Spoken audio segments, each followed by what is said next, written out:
আপনার বাম পায়ে ওনার গ্যাংগ্রিন ছিল একসময়, আপনারা অপারেশন করছেন, ওনার 5টা আঙুল কাটিয়ে ফেলছেন আপনারা। এখন ওনার বাম পাশের সমস্ত শরীর ব্যথা করে, প্রসব জ্বালা আছে আর প্রসব ঝরে, কখনও অনেক সময় প্রসব হয় না আবার, আর কথাবার্তার কোনো ব্যালেন্স নেই, হাঁটাচলা করতে পারে না উনি। এর আগে ওনার ডায়াবেটিস ছিল শরীরে, এখন ডায়াবেটিস আছে, ডায়াবেটিস সাধারণত 8, 9, 10 এরকম থাকে। আর ওনার কিডনিতে সিস্ট আছে, 2 কিডনি সিস্ট আছে, আর ওনার প্লিহা বড় এবং প্রস্টেট গ্ল্যান্ড বড় হয়ে গেছে। ঠিক আছে না?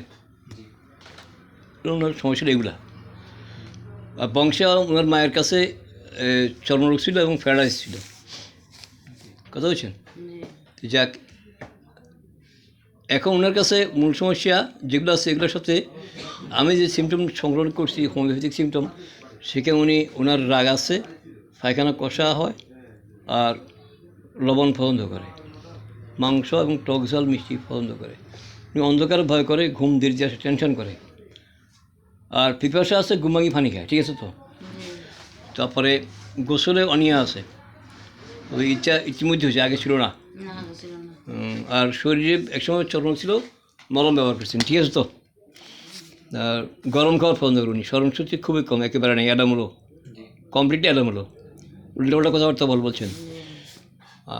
বেশি এই লক্ষণটা ভিত্তি করি উনি একসময় সহজে কান্না করতেন, কাজে খুব ব্যস্তভাব ছিল, আর ব্যথা বেদনা বাম দিক বেশি, প্রস্রাব গণনা হয়, প্রস্রাব ফোটা ফোটা হয়, প্রস্রাব ব্যাগ ধরতে রাখতে পারে না, প্রস্রাব ব্যাগ রুমে তাজা যাইতে প্রস্রাব করে ফেলে।